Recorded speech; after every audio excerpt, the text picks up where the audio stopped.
بسم اللہ الرحمن الرحیم۔ اے ایمان والو، اللہ سے ڈرو اور جو کچھ تمہارے پاس ہے اسے چھوڑ دو اگر تم مومن ہو۔ سورۃ البقرہ کی 278 نمبر آیت۔ حضرات گرامی، آج ہم ایک ایسی عظیم سنت کی بات کریں گے جو ہمارے گھروں میں برکت، سکون اور رزق کی فراوانی کا سبب بنتی ہے، اور وہ ہے بسم اللہ کا ورد۔ جس گھر میں بسم اللہ پڑھی جاتی ہے وہاں رزق وافر ہوتا ہے۔ یہ بات ہمارے نبی کریم صلی اللہ علیہ وسلم کی تعلیمات سے ثابت ہے۔ آئیے قرآن و حدیث کی روشنی میں اس موضوع کو سمجھتے ہیں۔ بسم اللہ کی اہمیت۔ قرآن پاک کی ہر سورت سوائے سورۃ التوبہ کے بسم اللہ الرحمن الرحیم سے شروع ہوتی ہے۔ یہ کلمات اللہ تعالیٰ کے نام کی عظمت، اس کی رحمت اور اس کے فضل کی گواہی دیتے ہیں۔ اللہ تعالیٰ فرماتے ہیں، اور تمہارا رب بہت زیادہ مغفرت کرنے اور رحم کرنے والا ہے۔ سورۃ الکہف کی 58 نمبر آیت۔ جب ہم ہر کام بسم اللہ سے شروع کرتے ہیں تو ہم اپنے عمل کو اللہ کی حفاظت اور رحمت میں دیتے ہیں۔ رسول اللہ صلی اللہ علیہ وسلم نے فرمایا کہ ہر وہ کام جو بسم اللہ سے شروع نہ کیا جائے وہ ناقص رہتا ہے۔ سنن ابو داؤد کی حدیث نمبر 4840۔ یہ حدیث ہمیں بتاتی ہے کہ بسم اللہ نہ صرف برکت کا ذریعہ ہے بلکہ ہمارے ہر عمل کو مکمل کرتی ہے۔ رزق میں برکت کا راز اللہ تعالیٰ کی طرف سے عطا ہوتا ہے اور وہ اسے اپنے حکمت سے تقسیم کرتا ہے۔ اللہ تعالیٰ فرماتے ہیں، اور آسمان و زمین میں جو رزق ہے وہ سب اللہ ہی کے لیے ہے۔ سورۃ الشورى کی 52 نمبر آیت۔ رسول اللہ صلی اللہ علیہ وسلم نے فرمایا کہ جب تم گھر میں داخل ہو تو بسم اللہ کہو، کیونکہ شیطان کہتا ہے کہ اب اس گھر میں ہمارے لیے نہ رہنے کی جگہ ہے، نہ کھانا نہ پینا۔ صحیح مسلم کی حدیث نمبر 2018۔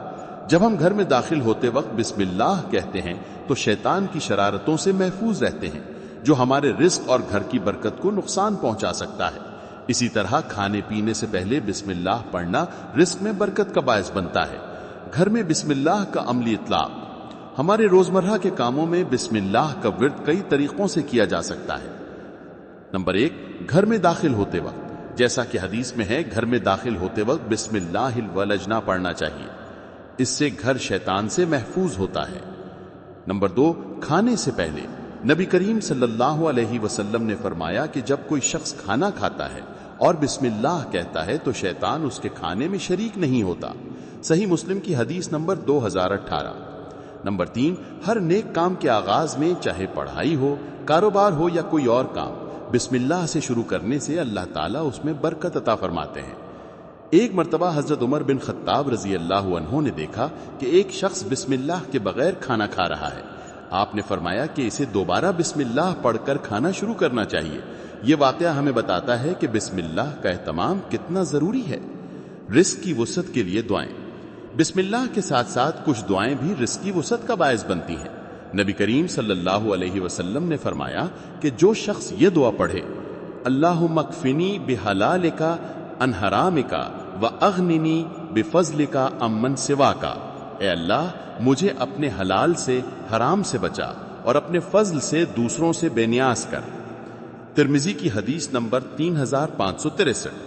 اس کے علاوہ سورۃ الواقعہ کی تلاوت ہر رات کرنے سے رزق میں اضافہ ہوتا ہے، جیسا کہ بعض روایات میں ذکر ہے۔ محترم، بسم اللہ صرف ایک جملہ نہیں بلکہ اللہ کی رحمت، برکت اور حفاظت کے ذریعہ ہے۔ اگر ہم اپنے گھروں میں اس سنت کو زندہ کریں گے تو نہ صرف ہمارا رزق وافر ہوگا بلکہ ہمارے گھر سکون اور خیر و برکت سے بھر جائیں گے۔ اللہ تعالیٰ فرماتے ہیں، اور جو کوئی اللہ سے ڈرتا ہے اللہ اس کے لیے مشکلات سے نکلنے کا راستہ بنا دیتا ہے اور اسے ایسی جگہ سے رزق دیتا ہے جہاں سے اسے گمان بھی نہیں ہوتا۔ سورۃ الطلاق کی 2 سے 3 نمبر آیت۔ آئیے تو آج سے عہد کریں کہ ہم ہر کام بسم اللہ سے شروع کریں گے اور اپنے گھروں کو اللہ کی یاد سے آباد رکھیں گے۔ اللہ تعالی ہمیں اپنی سنتوں پر عمل کرنے کی توفیق عطا فرمائے، آمین۔ دعا۔ ربنا آتنا في الدنيا حسنة وفي الآخرة حسنة وقنا عذاب النار۔